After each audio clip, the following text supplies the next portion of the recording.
16ஆம் தேதிக்கு பிறகு 17ஆம் தேதி தான் விடக்கூடாதுன்னு சொல்லியிருக்காங்க. ஸோ 48 மணி நேரம் நான் 17ஆம் தேதிக்கு பிறகு தான் சென்னையில் லாலா கல்லூரி முன்னாள் கருத்து கணிக்கிற பேரில் ஐபிஎஸ் நிறுவனம் ஒரு கார்பரேட் கம்பெனியாக நடத்திட்டு இருக்கேன். கிட்டத்தட்ட இதுவரை 48 ஆய்வுகள் இதுவரை விட்டுருக்கேன். மேடம் பர்மிஷன் வந்து 16ஆம் தேதிக்கு பிறகு தான் பர்மிஷன் தேர்தல் டாக்குமெண்ட் இருக்கா? காட்டுங்க டாக்குமெண்ட் காட்டுங்க. நான் கலெக்டர் டாக்குமெண்ட் காட்டுங்க. ஏன் டாக்குமெண்ட் காட்டுறேன்? 16ஆம் தேதி டைம் இருக்கு மேடம். தேர்தல் ஆணையம் அப்படியே தினமலர் விட்டுருக்காங்களே, தினமலர் விட்டுருக்காங்களே கேளுங்க. 6ஆம் தேதி சென்னையில் விட்டுருக்கேன் மேடம். சென்னையில் கொடுத்துருக்கோம். ஆல் பார்ட்டி கொடுத்துருக்கேன் மேடம். தேர்தல் ஆணையத்தை மேடம் தேர்தல் ஆணையத்தை படிங்க. 16ஆம் தேதி டைம் இருக்கு. அது இல்லைன்னா கேளுங்க. நான் கட்டுப்படுறேன், சட்டத்தை கட்டுப்படுறேன். நான் ஒரு வழக்கறிஞர் கூட, சென்னை வழக்கறிஞர் கூட நான் கட்டுப்படுறேன், சட்டத்தை கட்டுப்படுறேன். As per advocate of Chennai high court. சரியா? நான் கட்டுப்படுறேன் மேடம். 48 ஆய்வு தெரிவிட்டிருக்கேன். இதுவரை இல்லாம ஃபர்ஸ்ட் டைம் இது. எனக்கு அதிசயமா இருக்குது. இது ஃபர்ஸ்ட் டைம் எனக்கு இது மாதிரி நடக்குது. காவல் அதிகாரி வந்து இது மாதிரி கேட்டது இதுவரை இல்லாத இது முறை மட்டும் ஏன் அப்படி எனக்கு புரியல. எனக்கு இது உள்ள அரசியல் என்னன்னு தெரியல. எனக்கு இது ரொம்ப விசிரமா இருக்கு. 48 ஆய்வு விட்டுருக்க மாட்டேன். நான் போன வருஷம் திமுக வெற்றி பெற்று சொன்னேன். அதுக்கு மேலே கோயம்புத்தூர் திமுக வெற்றி பெற்று சொன்னேன். அப்பெல்லாம் எனக்கு வரலையா? சொல்லல. இது புதுமையா இருக்கு. உள்நோக்கம் என்னன்னு தெரியும். 16 பேர் விடலாம். அப்படியே தினமலர் இன்னைக்கு விட்டுருக்கு. போய் தினமலர் என்ன கேட்க வேண்டியதானே? நாளைக்கு விட போறோம். அதை கேட்க வேண்டியதானே? நாளைக்கு விடுறாங்க. எந்த மட்டும் ஏன் கேட்கணும்? இதான் ஜனநாயக நாடா? தினமலர் போய் பேப்பர் எடுத்து போய் அரெஸ்ட் பண்ண வேண்டியதானே? தினமலர் எடுத்து மூட வேண்டியதானே? நாளைக்கு தினமலர் விடுறான், நாளைக்கு விடுறான். அதை என்ன பண்றது? இங்க ஒரு சாமானிய வந்து ஒரு இதை நான் பதிவு பண்ணி தமிழ்னா பிரசாந்த் கிஷோர் ஏத்துக்குவானுங்க, பெண்ணர் வந்து ஏத்துக்குவான். நான் தமிழன் அவ்வளவு இதா போச்சா? ஏன் இருக்கிறத சொல்லக்கூடாது? உண்மையை சொல்லக்கூடாதா? ஏன் பொய்ய மூடி மறைக்கணுமா? What is democracy? என்ன நாடு இது? ஜனநாயக நாடு தானே இது? என்னுடைய ஊடகவியல் நேயர்கள் அனைவருக்கும் வணக்கம். இன்னைக்கு தமிழகத்தில் ரோட்ல கொடுக்க வேண்டிய நிலைமை இருக்கு. கிட்டத்தட்ட 2004 வந்து சென்னை லாலா கல்லூரி முன்னாள் சேர்ந்து உருவாக்கப்பட்ட ஒரு நிறுவனம். கிட்டத்தட்ட 48 ஆய்வுகள் எதிர்த்து விட்டுருக்கேன். இன்றைக்கு காவல்துறை என்னை வந்து இந்த மாதிரி ஒரு சர்வே விடப்படக்கூடாதுன்றது தேர்தல் ஆணையம் என்ன சொல்றதுன்னா 16ஆம் தேதி வரையும் தேர்தல் ஆணையம் வந்து சர்வே விடலாம்னு சொல்லப்பட்டிருக்கு. அப்படிப்பட்ட சூழ்நிலை தமிழகத்தில் இன்றைக்கு கோயம்புத்தூர் வந்து தமிழகத்தில் இருக்கிற அனைத்து தலைவரும் தேசிய இருக்கிற தலைவர் அனைத்து உற்று நோக்க பார்க்க தேர்தல். அப்படி இருக்கிற போது இந்திய அரசியல் ஜனநாயகம் என்ற ஐபிஎஸ் நிறுவனம் சார்பில் இந்த தேர்தலில் நாங்கள் பதிவு செய்ய நோக்கத்திற்காக இந்த கிட்டத்தட்ட 10 நாட்களாக ஆய்வுகள் மேற்கொள்ளப்பட்டு அதனோட முடிவை இன்னைக்கு வெளியிடுறோம். இதுல வந்து இன்னைக்கு காவல்துறை வந்து இன்னைக்கு வெளியிடப்படக்கூடாது, ரத்து செய்யப்படும் சொல்றது மிக கண்டிக்க விஷயம். இது ஜனநாயகத்தில் வாழ்றோமா இல்ல சதுரண்ட வாழ்றோமா கேள்விக்குறியா இருக்கு. இன்னைக்கு ரோட்ல வந்து கொடுக்க வேண்டிய நிலைமை இருக்கு. 2004 தொடங்கி இதுவரை இந்த மாதிரி நிலைமை நடந்தல. இது வந்து சர்வதேசத்தினுடைய ஆட்சியை தான் நான் பார்க்கப்படுறேன். கிட்டத்தட்ட பாத்தீங்கன்னா அண்ணாமலை அவர்கள் வந்து பாத்தீங்கன்னா 38.9% வாக்குகளையும், கணபதி அவர்கள் வந்து பாத்தீங்கன்னா 33.4%, 18.5% அதிமுகவும், 6.8 களமணி அவர்களும், அதர்ஸ் வந்து 2.4. இன்றைக்கு சவாலிட்டு சொல்கிறேன், என்னை இந்த அளவுக்கு மனவேதனைப்படுத்திய காவல்துறைக்கு மூலமாக சொல்கிறேன். இந்த வர தேர்தலில் தமிழகத்தில் இல்லாத அளவிற்கு 1 லட்சம் வாக்கு வித்தியாசத்தில் பாரதிய ஜனதாவுடைய அண்ணாமலை அவர்கள் வெற்றி பெறும் என்பதை நான் உறுதி பண்ண. இல்லைன்னா என் நிறுவனத்தை கழிச்சுட்டு போறேன். எப்போ ஒரு காவல்துறை இந்த அளவுக்கு ஒரு மோசமான நிலைமை நடைபெற்றாங்களோ இன்றைக்கு நான் சொல்கிறேன், என் நிறுவனத்தின் மூலமாக சவாலிட்டு சொல்கிறேன், வருகிற தேர்தலில் அண்ணாமலை அவர்கள் பாஜகவுடைய அணி வெற்றி பெறும் என்பதிலே உண்மையாக சொல்கிறேன். கிட்டத்தட்ட என்னுடைய ஆய்வு 48 ஆய்வுகள் விடப்பட்டிருக்கேன். ஆனா இன்னும் இரிட்டேட் பண்ணி என்ன மனசை சங்கடப்படுத்துற ஒரு விஷயத்தை காவல்துறை செஞ்சிருக்கு. இந்த கோயம்புத்தூர் தொகுதி பாஜக வெற்றி பெறும். மக்கள் எல்லாமே ஆர்வமா இருக்காங்க, ஓட்டு போட தயாரா இருக்காங்க. பாஜகவுடைய அண்ணாமலை அவர்கள் முதலிடத்தில் இருக்கிறார். 38.9% வாக்குகளை பெற்று வெற்றி பெற வாய்ப்பு இருக்கிறது. இன்னைக்கு நிச்சயமா சொல்றேன், இந்த தேர்தலிலே என்னுடைய ஆய்வு தோற்றா நான் என்னுடைய நிறுவனத்தை கழிச்சிட்டு போறேன். எழுதி வச்சுங்க, நான் சொல்லிட்டு போறேன். 4000 நபர்களை சந்திக்கப்பட்டிருக்கோம். கிட்டத்தட்ட 10 நாள் தொகுதி வாரியாக சிங்கநல்லூர், பல்லடம், கவுண்டபாளையம், கோவை தெற்கு, கோவை நார்த்து, அப்புறம் வந்து பாத்தீங்கன்னா இந்த 6 தொகுதிகளும் கலாய்வு மேற்கொள்ளப்பட்டு கவுண்டபாளையம் உட்பட இந்த 6 தொகுதியிலும் மேற்கொள்ளப்பட்டு 3281 நபர்களை சந்திக்கப்பட்டிருக்கோம். சந்திக்கப்பட்டு விடப்பட்ட ஆய்வு இந்த ஆய்வு நிச்சயமாக வெற்றி பெறும். இந்த ஆய்வு வெற்றி பெறனா என்னுடைய ஐபிஎஸ் நிறுவனத்தை நான் கழிச்சு போறேன். எப்ப காவல்துறை சொல்றேன், சவால் விட்டு சொல்கிறேன், இது ஜனநாயகத்திற்கு முரண்பான செயல். என்னங்க 10 நாளா எடுத்துட்டு இருக்கோம். எல்லா வயசு வரையா 18 வயசு, 20 வயசு, அதுக்கடுத்து 30 வயசு கூட்டப்பட்டாங்க, 45 வயசு கூட்டப்பட்டாங்க, 60 வயசு கூட்டப்பட்ட அனைத்து மக்களையும் சந்திக்கப்பட்டு வாக்கள் தகவல் சேகரிக்கப்பட்டிருக்கும். அதனுடைய முடிவு தான் வெளிப்படுறது. ஏன் இந்த தொகுதியை விடுறேன்னு சொல்லி சொன்னா, தமிழகத்தில் இருக்கிற தேசியம் இருக்கிற உன்னிப்பா பார்க்கப்பட்ட தொகுதி கோவைத்தூர் இருக்கிறது. நான் கிட்டத்தட்ட 25 ஆண்டுகளாக இந்த களப்பணியில் ஈடுபட்டு கொண்டு இருக்கிற நபர்.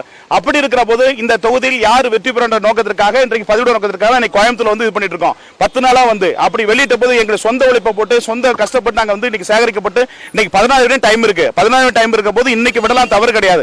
14 தேதிக்கு பிறகு வந்து 48 மணி நேரம் கேடு. 17ஆம் தேதிக்கு பிறகு தான் விடப்படக்கூடாது. தேர்தல் ஆணைய ரூல்ஸ். அப்படின்ற போது காவல்துறை வந்து திட்டமிட்டு பிரஸ் கிளப்ல வந்து பாத்தீங்கன்னா நீங்க ரத்து செய்யணும், எங்களுக்கு தெரியாம ரத்து செய்யணும்னு சொல்லியிருக்காங்க. அது மட்டும் இல்லாம இன்னைக்கு வந்து இந்த இதை வெளியிடப்படக்கூடாதுன்னு சொல்றதுல ரோட்ல இருந்து வெளியிட்டு இருக்கு. இதுதான் ஜனநாயகத்துடைய நட்சத்திரமா இருக்கு. இதுதான் நாடு, இதுதான் Tamil Nadu, democracy of Tamil Nadu election. எந்த கட்சி? ஐபிஎஸ் நிறுவனம் சார், பிரைவேட் லிமிடெட் சார், தனியார் நிறுவனம் சார். இல்ல வேதனை அளிக்க நான் காவல்துறை சார். ஒரு விஷயம், ஒரு மனிதன் உணர்ச்சி தரக்கூடாது. காவல்துறை அதிகாரி வந்து கிட்டத்தட்ட 48 ஆய்வு விட்டுருக்கேன். இதுவரை எனக்கு தமிழ்நாட்டில் இந்த மாதிரி நடந்தது இல்ல. இல்ல வருத்தமாண்ணா அண்ணன், வருத்தமாண்ணா. இல்ல அண்ணன் ரோட்ல வந்து நிக்க அண்ணன் ரோட்ல வந்து நிக்க கூடாதுன்னு சொல்லக்கூடாது அண்ணன். அண்ணன் பிரஸ் கிளப் நான் காசு கட்டிருக்கேன், என் சொந்த காசு கட்டிருக்கேன். பிரஸ் கிளப் புக் பண்ணிருக்கேன். 2016 டேட் இருக்கேன். நான் 17 பிறகு 48 மணி நேரம் அவகாசம் இருக்கு. அதுக்கு பண்ண விடக்கூடாதுண்ணா. இன்னைக்கு விடுறப்ப ரோட்ல இருந்து கொடுக்க வேதனை வழி எனக்கு உணர்ச்சி இருக்குல்ல, எனக்கு கோவமா வராதா? என் சுயமரியாதை டச் பண்ற விஷயமா இல்லையா? அப்புறம் அந்த வேதனை வந்து உங்ககிட்ட பகிர்ந்து விடுறேன். ஆமா, நேற்று துன்புறுத்தல் போன்ல அத்தனை டார்ச்சர். இது நான் என்ன கேட்கிறேன், நான் 2004 இருந்து விடுறேன். சோ இன்னைக்கு விடுறப்ப மட்டும் ஏன் அப்படி பாக்குறீங்க? எனக்கு அதான் புரிய மாட்டேங்குது. நான் வந்து இருக்கிற ஃபேக்டர் சொல்லிருக்கேன். 2004 திமுக வெற்றி பெற சொன்ன வெற்றி பெறாம போச்சா? போட சட்டமன்றத்தில் திமுக வெற்றி பெற வெற்றி பெறாம போச்சா? போட எம்பி எலெக்ஷன் திமுக வெற்றி பெற வெற்றி பெறாம போச்சா? 5 மாதத்துல சொன்ன வெற்றி பெறாம போச்சா? ஈரோடு எலெக்ஷன் சொன்ன வெற்றி பெறாம போச்சா? அத்தனை நான் நம்பர் 1 இருக்க போது இதுல நம்பர் 1 இருக்குன்னு வெளியிறதுக்கு என்ன தப்பு இருக்கு? இங்க மட்டும் என்ன அரசியல் இருக்கு? இதுவரை 24 வருஷம் இல்ல, புதுமையா இருக்கு எனக்கு. ரோட்ல நிக்க வேண்டிய ஒரு சர்வேவை ரோட்ல கொடுக்க வேண்டிய இளமை இன்னைக்கு உருவாயிருக்குன்னா இது ஜனநாயக நாட்டை வாழ்றோம். அது வேதனையா இருக்கு. சோ இருந்தாலும் இந்த ஆய்வு கிட்டத்தட்ட 10 நாட்களாக 6 சட்டமன்ற தொகுதிகளில் இன்றைக்கு முறையாக வயது வரையாக ஆண்கள், பெண்கள், தொழிலாளர்கள், விவசாயிகள் மற்றும் ஏனைய நபர்களை அனைவரும் சந்திக்கப்பட்டு எடுக்கப்பட்ட தரவுகளை இன்றைக்கு ஊடகத்தின் வாயிலாக விடப்பட்டிருக்கிறோம். இப்ப நீங்க கட்சி சார்பற்றதுன்னு சொல்றீங்க, ஆனா உங்களோட பிரஸ் மீட்டே வந்து பாஜகவினருக்கு அதிகமா பதிவு இல்ல, அப்படி கிடையாதுங்க. நாங்க எல்லா குரூப்லயும் போறோம். எங்கிட்ட குரூப்ல 1000 ரிப்போர்ட்ஸ் உள்ள 1000 பேர் இருக்கா. எல்லா நண்பர்களும் கூட என் குரூப் இருப்பீங்க. அது எல்லா குரூப்லயும் போடப்பட்டிருக்கு. பாஜக திமுக, அது திமுக சொன்னா திமுக சொம் பண்ணுவான், அதிமுக சொன்னா அதிமுக சொம் பண்ணுவான், பாஜக ஜெயிக்குன்னு சொன்னா பாஜக சொம் பண்ணுவான். அதாவது ஜனநாயகத்துல யார் ஒருவரும் நேர்மையான கருத்துக்களை பதிவிட்டா உடனே யாரோ சரம்னு சொல்லுவாங்க. இதுல கிட்டத்தட்ட சார் நான் அப்படி சொல்ல போன ஈரோடு எலெக்ஷன் திமுக ஜெயிக்குன்னு சொன்னேன். அதே மாதிரி எம்பி எலெக்ஷன் திமுக ஜெயிக்குன்னு சொன்னேன். போன சட்டமன்ற எலெக்ஷன் திமுக ஜெயிக்குன்னு சொன்னேன். இன்னைக்கு இந்த தொகுதி சொன்னா மட்டும் சார் ஏன் சார் இவ்வளவு அரசியல்? எனக்கு அதான் புரிய மாட்டேங்குது. இந்த 10 நாளுக்குள்ளதான் இந்தியாவுடைய அரசியல் மாற்றமே தலைகளாக மாறி இருக்கு. காங்கிரஸுடைய தேர்தல் அறிக்கை ஒரு பெரிய கவர்ச்சிகரமா மக்கள் மத்தியில் பேசப்படுது. கோவையில் அதுக்கப்புறம் தான் வந்து சார் நேற்று வரை நாங்கள் ஆய்வு எடுத்திருக்கோம். ஸ்டாலின், ராகுல் இவங்கெல்லாம் பங்கெடுத்த பொறுத்து தான் அது ஒரு பெரிய அசைவை கொடுத்துருக்கு. அப்போ நீங்கள் 10 நாளைக்கு எடுத்த விஷயம் அப்படியே சேஞ்ச் ஆகும்? இல்ல அப்டேட் எடுத்துக்கோங்க சார். என்னுடைய இந்த இது சேஞ்ச் ஆச்சுன்னா என்னுடைய ஐபிஎஸ் தனியார் சார், சும்மா இல்ல, பிரைவேட் லிமிடெட் கம்பெனி, நான் கழிச்சு போடுவேன். சரிங்களா? 24 வருஷம் இந்த ஃபீல்டு இருக்கேன். என்ன சார்? சார் இல்ல சார், நான் ஃபீல்டு இருக்கிறாள். நீங்க சராசரி நபரா யாரோ வேற நபரை பேச வேண்டாம். 2004 இருந்து இருக்கிற நபர் நான் என்ன யாரும் தெரிஞ்சுட்டு பேசுங்க. நான் போன எம்பி எலெக்ஷன்ல சாதாரண ஒரு 4 எலெக்ஷன் சொல்றேன். போன எம்பி எலெக்ஷன் திமுக கூட்டணி ஜெயிச்சு விக்கிமீடியால போய் பாருங்க, பண்பாடு மக்கள் பாருங்க, நம்பர் 1 நான் தான். அதே மாதிரி போன சட்டமன்ற எலெக்ஷன் சொன்னேன் 130 சொன்னேன், 130 திமுக ஜெயிச்சா இல்லையா? அதே மாதிரி ஈரோடு எலெக்ஷன் சொன்னேன், ஜெயிச்சா இல்லையா? அப்ப திமுக நானே இப்ப நான் கொடுத்த பாஜக சொல்றதா? இப்படி சொன்னா அப்படி சொன்னா இப்படி பேசுறதா? ஆகவே ஆமா, இங்க ஏன் காரணம் அது இல்ல, ஏன் காரணம் தமிழகமே உற்று நோக்குகிற, அதாவது தேசிய அளவிலே ஒரு அண்ணாமலை அவர்கள் வெற்றி பெறுவார் தோல்வி பெறுவார் மிகப்பெரிய விஷயம் இருக்கிற போது, ஒரு தனியார் உணவு இருக்கிற போது இதை நான் பதிவு செய்ய விரும்புறேன். இந்த தேர்தலில் இந்த பர்சன்ட் வரும் வெற்றி பெறும் சொல்லி, இந்த வெற்றி வந்துச்சுன்னா எனக்கு எதிர்காலம் வருகிற போது நான் அந்த ஆய்வில் நான் முழுமையா பெற்றவனா இருப்பேன். ஏன்னா கிட்டத்தட்ட ஒரு நாள் 2 நாள் அல்ல, ஒரு மாதம் 2 நாள் அல்ல, கிட்டத்தட்ட 24 ஆண்டுகளாக இந்த கலப்பணி இருக்கக்கூடிய நபர். அப்படிங்கிற போது இது ஸ்பெசிபிக்கா அண்ணாமலைக்கு நான் வெற்றியா தோல்வியான்ற விஷயத்தை நன்கு ஆய்வு செஞ்சு எடுக்கப்பட்ட காரணத்தினுடைய முடிவு தான் இன்னைக்கு வெளியிடப்படுறோம் இல்லையா? இதுல அரசியல் உள்நோக்கமோ வெளிநோக்கமோ யாருடைய ஆதரவோ எந்த ஒரு இதுவும் கிடையாது. திஸ் இஸ் டெமோக்ரசி நாடு.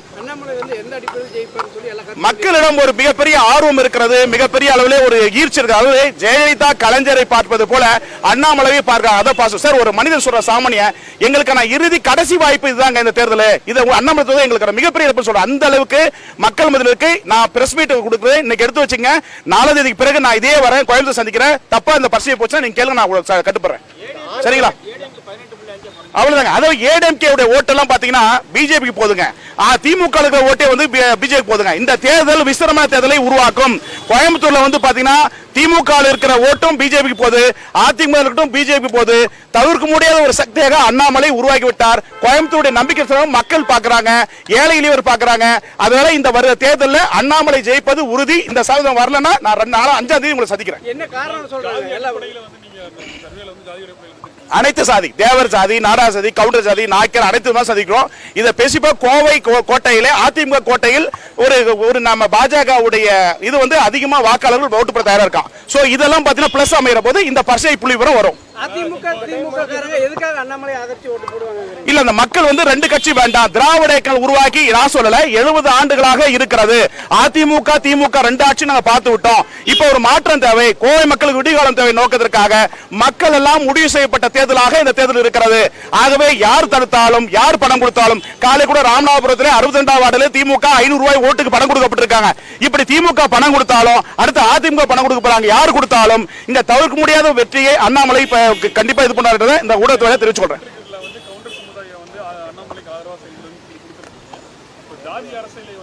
இல்ல இல்ல கவுண்டர் சமுதாயம் அனைத்து விதமான இல்ல கவுண்டர் சமுதாயம், அதாவது கவுண்டர் சமுதாயம் எப்படின்னு சொன்னா எப்பயும் வந்து வேலுமணி இருப்பதனால உங்க பேசிய லோக்கல்ல இருந்து பாத்தீங்கன்னா வேலுமணி அந்த ஆதரவு வந்து போகும்னு சொல்ல, அப்படி கிடையாது. அந்த பார்வை தவறு. இந்த முறை கவுண்டர் சமுதாயத்தில் இருப்பவர்களும் அந்த குழுக்களாக அவர்களுக்குள்ளே பேசப்பட்டு அண்ணாமலைக்கு வாக்களுடைய நோக்கத்திலும் வாக்காளர் இருக்காங்க, நாயுடு சமுதாயத்தை இருப்பவங்களும் வாக்காளர் இருக்காங்க. எப்படி அண்ணன் ராகுல் காந்தி ஸ்டாலின் அவர்கள் பிரச்சாரம் செய்கிற போது சொன்னாங்களோ அது போல சந்திரபாபுடைய சன் அவர் வந்து இங்க பிரச்சாரம் செய்த போது பாஜக பிளஸாவும் அமைஞ்சிருக்கு. அதை ஏன் கேள்வி கேட்கப்பட்டு எனக்கு புரியல. ஆகவே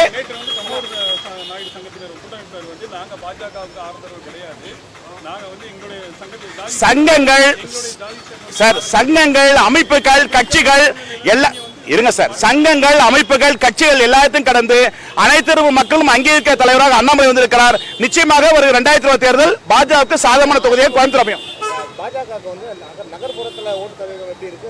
அதாவது பாத்தீங்கன்னா இந்த சிங்கநல்லூர் பகுதிகள், சாரி இது சூலூர் பகுதிகளில் வந்து கொஞ்சம் வீக் ஜோனா இருக்கு. ஓட்டு என்ற போது பாத்தீங்கன்னா பல்லடம் வந்து பீக்கா தூக்கி கொடுக்கும், தெற்கு தொகுதி பீக்கா தூக்கி கொடுக்கும், நார்த் தொகுதி கொடுக்கும். அதுக்கடுத்து கவுண்டம்பாளையம் கொஞ்சம் முன்ன பண்ண வரும், சூலூர் வந்து கொஞ்சம் முன்ன பண்ண வர போது இறுதி முடிவு வருகிற போது இந்த புள்ளிவரத்தோட வெற்றி பெறுவார். கிட்டத்தட்ட 10 நாட்களாக கோவை தொகுதி பாராளுமன்ற தொகுதி இந்த தொகுதி ஏன் எடுக்கிறோம்னு சொன்னா கிட்டத்தட்ட தமிழகமே உற்று நோக்குகிற, தேசிய அளவில் பார்க்கிற பாஜக தலைவர் அண்ணாமலை வெற்றி பெறுவாரா இல்ல தோல்வி பெறுவாரா, இல்ல திமுக முன்ன இருக்கா அல்ல அதிமுக பின்னாடி இருக்கான்ற ஒரு விஷயத்தை பெரிய பரபரப்பா பேசப்பட்ட விஷயம் இருக்கிற போது ஐபிடிஎஸ் பிரைவேட் நிறுவனத்தின் சார்பிலாக சென்னை லாயகுளம் முன்னாள் சேர்ந்து உருவாக்கிய இந்த நிறுவனத்தின் சார்பில் 10 நாட்களாக 3281 நபர்களை சந்திக்கப்பட்டு ஆண்கள் பெண்கள் வயது ரீதியாக அனைத்து மக்களையும் சந்திக்கப்பட்டு எடுக்கப்பட்ட ஆய்வு இன்றைக்கு வெளியிடப்பட்டிருக்கிறோம். கிட்டத்தட்ட பாத்தீங்கன்னா கே அண்ணாமலை அவர்கள் பிஜேபி சார்ந்தவர் 38.9%, கணபதி ராஜ்குமார் அவர்கள் 33.4%, சிங்கை ராமச்சந்திரன் அவர்கள் ஏடிஎம்கே 18.5%, கலாமணி அவர்கள் என்டிகே 6.8%, அதர்ஸ் 2.4% வாக்களை பெறுகிறார்கள்.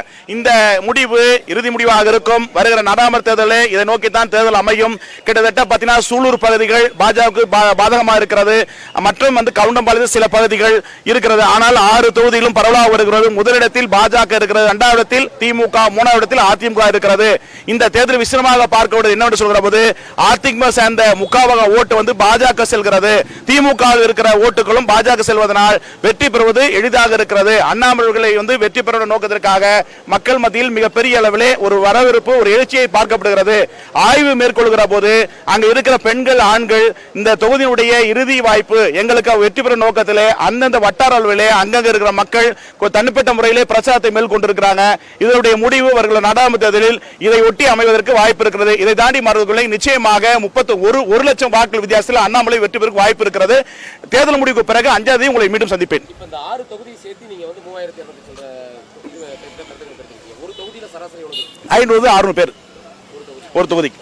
மொத்தம் 20 லட்சம் வாக்காளர்கள் இருக்கக்கூடியதுல வெறும் 3000, ஒரு 10% கூட நல்ல கேள்வினா 10% கூட இல்லாம இருக்கிறது நல்ல கேள்வினா அதாவது சாம்பிள் சைஸ் தகுதி பெற்றது. அதாவது கிட்டத்தட்ட நான் புதுமையானவன் கிடையாது இந்த ஃபீல்டுல. கிட்டத்தட்ட நீங்க எல்லாமே விக்கிமீடியால போய் லாஸ்ட் எடுத்து பாருங்க. நான் தான் ஃபர்ஸ்ட் சர்வே விட்டு நான் தான் ஃபர்ஸ்ட். இது வரைக்கும் போன சட்டமன்ற ஆகட்டும் பாராளுமன்ற ஆகட்டும் அனைத்து தேர்தலும் நான் தான் முதலிடமா இருக்கேன். இந்த தேர்தலும் முதலிடமா இருப்பேன். இல்ல ஏன் சொல்றேன் சாம்பிள் சைஸ் இல்ல ரொம்ப குறைவான இல்ல இது போதுமானது. இது 3000 பேர்கிட்ட எடுத்துட்டு 20 லட்சம் இல்ல அதுதான் வரேன். அதாவது தகுதி பெற்ற நபர்கள், அதாவது இந்த சர்வே எடுத்த தகுதி பெற்ற நபர்கள் என்ன தகுதி, வயது ரீதியாக கேட்கிற கேள்வி நியாயமான கேள்வினா எங்களுக்கு இந்த ஃபீல்டுல அனுபவம் பெற்றவங்க. அதனால வாக்காளருக்கு நீங்க என்ன தகுதி இல்ல வாக்காளர் இல்ல, அதாவது ஐயா எனக்கு சொல்ல இல்ல அதாவது சாம்பிள் சப்ஸ்கிரிப்ட் சைஸ் அந்த சைஸ் எங்களுக்கு போதுமானது. இல்ல அது ஏப்ரல் 6ஆம் தேதி விட்ட போது ஒரு பார்லிமெண்ட் குறைஞ்சபட்சம் 1000 பேர் தான் அங்க இது பண்ணுவோம். இது கூடுதலாக இருக்கப்பட்டிருக்கும். சோ இந்த சாம்பிள் சைஸ் எங்களுக்கு போதுமானது. ஏன்னா நாங்க இதுக்கு முன்னாடி அனுபவம் பெற்றவங்க அனுபவம் பெற்ற நபர்களும் எங்களுக்கு இது ஈஸியா கிடைச்சிடும். சோ ஆகவே இந்த முடிவு வரலன்னா 5ஆம் தேதி என்ன கேளுங்க. தகுதி பெற்ற நபர்கள் சாம்பிள் சைஸ் தகுதிங்கிறது ஓட்டு உரிமை இருக்கு. யாராவது ஓட்டர்ஸ் பண்றாங்க இல்லைங்களா, அவ்வளவுதான். ஓட்டுனா தகுதிங்கிறது அந்த டீடைல்ஸ் நான் தனியா தரேன். கொடுங்க தர்மமா சொத்தப்படி வேற தகுதின்றது வந்து அவ்வளவுதான். இல்ல அந்த பெர்சன்டேஜ் பாயிண்ட்ஸ் நான் கிளியரா உங்களுக்கு தரேன். ரூரல் நான் சொல்றேன். ரூரல்ல நான் ஸ்ரீதர், நான் டேட்டா சயின்ஸ் எக்ஸ்பர்ட். ஸோ இந்த எலெக்ஷன் வந்து பியாண்ட் தி 3021 ரெஸ்பாண்டன்ஸ்லேருந்து கலெக்ட் பண்ண டீட்டெயில்ஸு.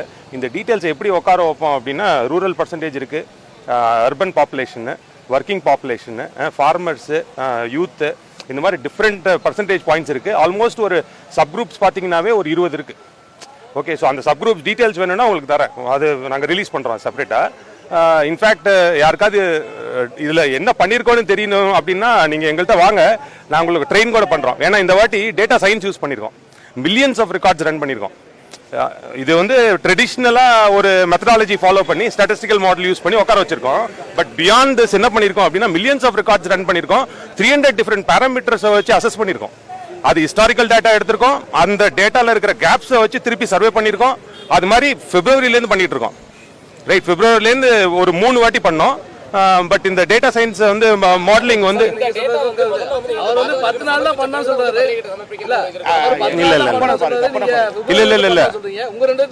இல்ல இந்த சர்வே வந்து இது நான் டேட்டா சயின்ஸ் யூஸ் பண்ணி மில்லியன்ஸ் ஆஃப் ரெக்கார்ட்ஸ் சொன்னேன்ல, அது 10 நாள்ல பண்ண முடியாது. ஸோ பிப்ரவரியில் ஆல்ரெடி கலெக்ட் பண்ணிட்டோம் டேட்டா. ஆல்மோஸ்ட் ஆல் கான்ஸ்டிடுவன்சிஸ்க்கு கலெக்ட் பண்ணி வச்சிருக்கோம். சென்னையில் ரிலீஸ் பண்ண 40 கான்ஸ்டிடுவன்சிஸும் டேட்டா சயின்ஸ் யூஸ் பண்ணியிருக்கோம். அந்த ப்ரெஸ் கான்ஃபரன்ஸில் நான் கிளியராக சொல்லியிருக்கேன். ஓகேவா? ஸோ அது ப்ராப்ளம் இல்லை. ஸோ டேட்டா வந்து கண்டினியூஸாக பிப்ரவரிலேருந்து கேதர் பண்ணிட்டு தான் இருக்கோம். ஹிஸ்டாரிக்கல் டேட்டா வந்து பப்ளிக் ரெக்கார்ட்ஸ்லேருந்து எடுத்திருக்கோம், எலெக்ஷன் கமிஷன் ரெக்கார்ட்ஸ்லேருந்து எடுத்திருக்கோம். அப்புறம் கரண்ட் டேட்டாக்கு நம்மளுக்கு என்ன பண்ணணும் அப்படின்னா, டேட்டா கேப்ஸ் இருக்கும். ஏன்னா பழைய எலெக்ஷனை வச்சு புது எலெக்ஷனை உட்கார வைக்க முடியாது. ஸோ அந்த ஓட்டர் ப்ரிஃபரன்ஸ், அந்த ஓட்டர் சென்டிமெண்ட் இருக்குது பார்த்தீங்களா, அதுக்காக நம்ம இந்த சர்வே பண்ணி அந்த டேட்டா கேப்ஸை ஃபில் பண்ணி கரெக்டாக பண்ணியிருக்கோம். ஸோ இந்த வாட்டி 2 டிஃப்ரெண்ட் அப்ரோச் எடுத்திருக்கோம். ஒரு ஹியூமன் இன்டெலிஜென்ஸ் வச்சிருக்கோம், ஒரு ஆர்டிஃபிஷியல் இன்டெலிஜென்ஸ் வச்சிருக்கோம். 2 சேர்த்து ஒரு ஹியூமன் விஸ்டம், நம்ம பின்னாடி ஓட்டிங் பேட்டர்ன்ஸ்லாம் எப்படி இருக்குன்னு நம்மளுக்கு தெரியும், எக்ஸ்பீரியன்ஸ் எல்லாம் சேர்த்து கொடுக்குறோம் இது. So this is a very reliable end result. அது உங்களுக்கு ஜூலை 4 or ஜூன் 4 தெரியும் உங்களுக்கு. கொடுக்கல இந்த ரிசல்ட் இல்ல ஒரு நிமிஷம். இல்ல நான் ஆன்சர் பண்ணிடுறேன். இந்த ரிசல்ட் உங்கள்ட்ட இருக்கிற மாதிரி நீங்க காட்டுங்க. இல்ல sir sir press meet sir இல்ல சார் ஒரே ஒரு நிமிஷம் சார். நீங்க வந்து ரிசல்ட் வந்துருச்சு பிஜேபி குரூப்லன்னு சொன்னீங்க, அது வரல. இன்னைக்கு தான் பிஜேபி யாருக்குமே இல்ல பிரஸ் மீட் நடத்துறது இல்ல சார். அதுக்கு நீங்க சொல்லுங்க. எல்லாத்துக்குமே இன்வைட் எல்லாத்துக்குமே விக்கிமீடியாவுல ஜஸ்ட் போன் எடுத்து போட்டு பாருங்க. திமுக இல்ல, அதாவது இப்ப நடந்தது. நாங்க என் ரிப்போர்ட் சொல்ல குரூப்ல போட்டிருக்கேன். என்னோட ரிப்போர்ட் 1000 பேருக்கு நிறைய அண்ணன் கூட இருப்பீங்க. சோ இது வந்து எல்லா கட்சிக்காரரும் போடுறாங்க, திமுக காரரும் போடுறான். நான் திமுக குரூப்ல கூட கல்ல ஓட்டு பார்த்தேன், ஏடிஎம் குரூப்லயும் பார்த்தேன், எல்லாரும் போட்டிருக்காங்க. சோ அப்புறம் போது அண்ணாமலையோ முக்கிய தலைவர்கள் வர்றது தொடர்பா அந்த குழுல தான் வரும். அந்த குழுல வந்து நீங்க செய்தியாளர்களை சந்திக்கிறீங்க அப்படின்ற தகவலை அவங்க தான் சொல்றாங்க. அப்படின்னா அந்த தலைவர்களுக்கு கொடுக்கக்கூடிய முக்கியத்துவத்தை உங்களுக்கும் கொடுக்குறாங்க. அப்படின்னா இப்ப நீங்க வந்து பிஜேபி சைடுல இருந்தா வந்து இல்ல அப்படி எடுக்க மாட்டானா? அப்படி அந்த பார்வை தவறு. இந்த ஊடக சந்திப்புக்கு பிஜேபியினுடைய செய்தி தொடர்பாளரும் வந்திருக்காரு. இல்ல எல்லா கட்சியும் சந்தை வராங்க. ஆனா எல்லா கட்சியும் வரும். ஆனா இன்னைக்கு எல்லா கட்சி அதாவது இது அரசியல் ஆக்காதீங்க. நான் அரசியலுக்குள்ள வரல, பாஜக வரல, அதிமுக திமுக வரல, இதுவரை நடுநிலையா இருக்கேன், இதுவும் நடுநிலையா இருக்கும். 5ஆம் தேதி சர்வே வரலாம் கேளுங்க, 5ஆம் தேதி இதே பிரஸ் மீட் இதே இடத்துக்கு வரேன். சோ அன்னைக்கு அந்த கேள்வி கேளுங்க, இந்த புள்ளிவிவரம் வருதுன்னு. அரசியல் சாயம் பூச வேண்டாம். இது முழுக்க நடுநிலையே எடுக்கப்பட்ட எங்க சொந்த உழைப்புல எடுக்கப்பட்ட விஷயம் ஒழிய யாருடைய இல்லனா எங்களுடைய பாரு தப்பு யாரு அண்ணா இன்னைக்கு சமூக வலைதளம் வளர்ந்து போயிருக்கு, இன்னைக்கு விஞ்ஞானம் வளர்ந்து போயிருக்கு, வெவ்வேறு ரூபத்துல போவோம். அப்படி பாருங்க, என் சொந்த காசா நான் காசு கட்டிக்கிறேன், கூகுள் பே காட்டு, என் சொந்த காசா கட்டணும், யாருடைய உதவி இல்ல.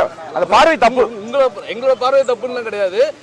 நீங்க நடத்தக்கூடிய செய்தியாளர் சந்திப்பு அவங்க சொல்றாங்க அப்படின்னா அது வந்து நீங்க செய்தியாளர் சந்திப்பு நடத்துறது மற்ற எல்லா கட்சிக்காரங்களும் சொல்றாங்க, அது பொதுவானதுன்னு சொல்லலாம். ஒரு கட்சி மட்டுமே சொல்லும் பொழுது அது வந்து அரசியல் சாயம் பூசாயம் இல்ல. அப்படி பாருங்க, அப்படி ப்ளே பண்றீங்க நீங்க, உங்க மேல தான் தப்பு. அப்படி இல்ல, ஊடக அழைப்பு உங்க சைடுல இருந்து வந்துச்சு. இல்ல இல்ல சார், நான் எல்லாத்துக்கும் மெயில் போட்டிருக்கேன், எல்லா வாட்ஸ்அப் போட்டிருக்கேன். இந்த பார்வை தவறு எது இல்ல இல்ல அப்படி இல்லைங்க, அப்படி ஏங்க இல்ல இல்ல இத நான் எப்படி தெரியுமா, பாஜக வெற்றி பெற சொல்ல நீங்க இப்படி கேட்கணும் நான் எடுத்துக்கிறேன். சோ திமுக போன இடைத்தேர்தல் ஈரோடு திமுக வெற்றி பெற சொன்ன அப்ப யாரும் ரிப்போர்ட் இருந்தா கேட்கல.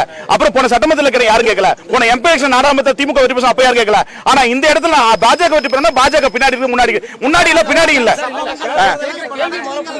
I will understand. நீங்க கேக்குறது சமூகத்துல போயிருக்கேன் தொடர், அது நீங்க கேக்குறது தவறு. அவங்க குழுல அவங்க தலைவர்கள் வரக்கூடியதோ அவங்க பிரச்சார நிகழ்ச்சிகள் மட்டும்தான் அந்த குழுல பகிர்வாங்க. அப்படி இருக்கும்போது இந்த செய்தியாளர் சந்திப்பு அந்த குழுவில் பகிர்வதற்கான காரணம் என்ன? ஒண்ணு தெரியல. இது வந்து அவங்க தான் கேட்க வேண்டியது. மற்ற கட்சிகளுடைய நிர்வாகிகளோ பிஆர்ஓக்களோ யாரும் வரல. ஆனா பாஜகவுடைய ஊடக பிரிவு நிர்வாகிகள் இங்க வந்திருக்காங்க. அப்படி இருக்கும்போது அவங்களுக்கு சாதகமான ஒரு ரிசல்ட்டாவும் இருக்கு. அதனால ஒண்ணு அவங்க சார்பா நீங்க செய்றீங்களா? இல்ல இல்ல நடுநிலையா செய்யலாம். ஒருவேளை இல்ல இல்ல இல்ல இல்ல தொடர் அப்படி இல்ல. அவங்களுக்கு ஒருவேளை தகவல் வந்து எல்லாத்தையும் இப்ப அப்படின்னா அதிமுக கலெக்டர் ஆபீஸ்ல பெட்டிஷன் கொடுத்திருக்காங்க. அதுக்காக வந்து அதிமுக சொல்றாங்க, அதாவது வெவ்வேறு அரசு எலெக்ஷன் நேரம் சோ வெவ்வேறு ரூபத்துல என்ன நடக்குது வாட்ச் பண்ணுவாங்க. ஒவ்வொருத்தரும் பெண் நிறுவனம் திமுக வேலை செய்யுது, இப்ப பாஜக ஒரு டீம் வேலை செய்வாங்க, அதிமுக ஒரு டீம் வேலை செய்வாங்க. அப்படி போது இல்ல இல்ல அப்படி இல்ல அந்த சரி அந்த சரி பின்னாடி இல்ல முன்னாடி இல்ல, நான் முன்னாடி தான் நிக்கிறேன். இது நேர்மையானது. 5ஆம் தேதி உங்களுக்கு ரிசல்ட் தெரியும். இப்ப எத்தனை பேர் இந்த இதுல சர்வே? கிட்டத்தட்ட 3281 நபர்கள் சந்திக்கப்பட்டிருக்கு. 5 குழுக்கள் மூலமா யுஎஸ் இருக்காங்க, டெக்சாஸ் இருக்காங்க ஆபீஸ். இவர்தான் டேட்டா சயின்ஸ்க்கு இன்சார்ஜ். ஒரு குழுக்கு எவ்வளவு பேர்? 7 பேர் கொண்ட குழு, 35 பேர். எல்லாமே பாத்தீங்கன்னா சேனல் 5 தமிழ்ல ஒரு யூடியூப் சேனல் இருக்கு, அதுல பாருங்க. சோ எல்லாமே பார்த்தா தெளிவா யாரெல்லாம் பப்ளிக் பேசினா நடுநிலையா நாம் தமிழ் சொன்னா நாம் தமிழ், டிஎம்கே சொன்னா டிஎம்கே, ஏடிஎம் சொன்னா ஏடிஎம்கே, பிஎஸ் சொன்னா அத்தனையும் நான் போட்டுருக்கேன். 10 நாட்கள்ல சராசரியா ஒரு ஆள் வந்து 100. ஆமா கிட்டத்தட்ட ஒரு 600 பேர் ஒரு தொகுதிக்கு எடுத்ததுதான். தேர்தல் அறிக்கை இந்த தேர்தலில் இம்பாக்ட் உருவாக்காது. அதாவது இல்ல இல்ல நான் 2 பேர் வச்சுங்க, அதிமுக திமுக இல்ல இல்ல இல்ல அதிமுக திமுக பாஜக ஏனைய கட்சி அத்தனை கட்சி தேர்தல் அறிக்கை ஒரு அறிக்கை தான் பாக்குறாங்களே, மக்கள் மத்தியில அந்த மாதிரி ஒரு தாக்கம் வந்து ஏற்படப்படல. இன்னைக்கு இந்த கோயம்புத்தூர் பத்தி தாக்கம் என்னன்னா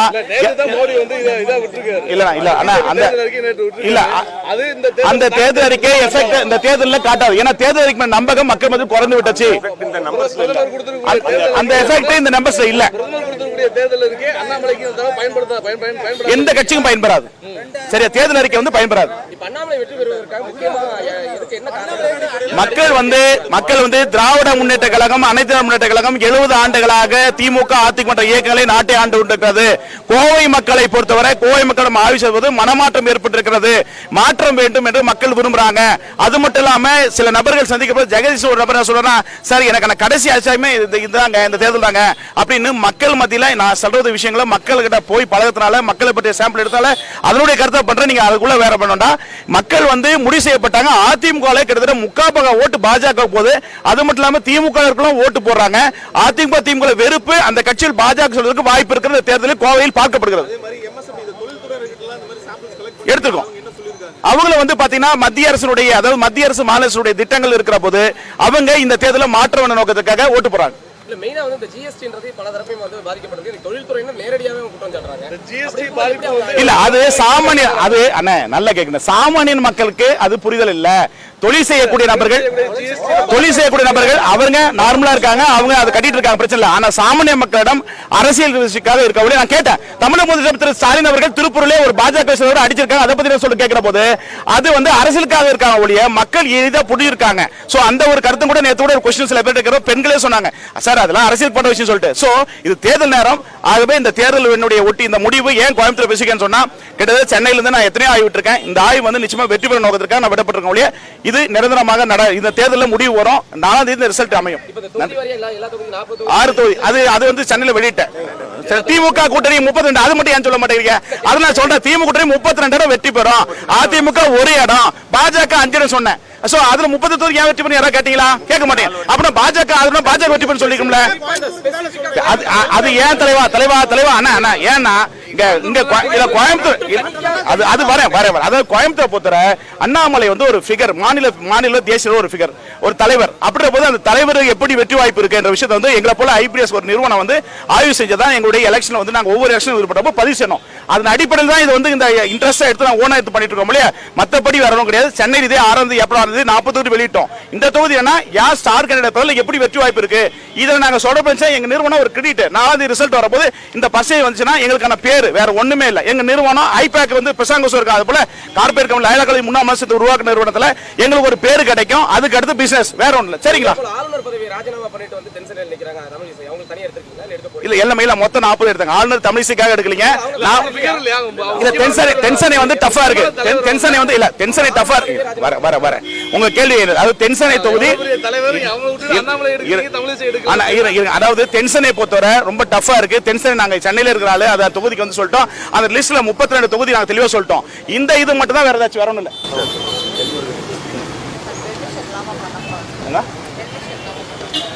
தேர்தல் ஆணையம் வந்து பாத்தீங்கன்னா 16 தேதி டைம் இருக்கு மேடம். சரிங்களா? 16ஆம் தேதிக்கு பிறகு 17ஆம் தேதி தான் விடக்கூடாதுன்னு சொல்லியிருக்காங்க. ஸோ 48 மணி நேரம். நான் 17ஆம் தேதிக்கு பிறகு தான் சென்னையில் லயலா முன்னாள் கருத்து கணித பேரில் ஐபிஎஸ் நிறுவனம் ஒரு கார்பரேட் கம்பெனியாக நடத்திட்டு இருக்கேன். கிட்டத்தட்ட இதுவரை 48 ஆய்வுகள் இதுவரை விட்டுருக்கேன் மேடம். பர்மிஷன் வந்து 16ஆம் தேதிக்கு பிறகு தான் பர்மிஷன் ஆகும். தேர்தல் டாக்குமெண்ட் இருக்கா?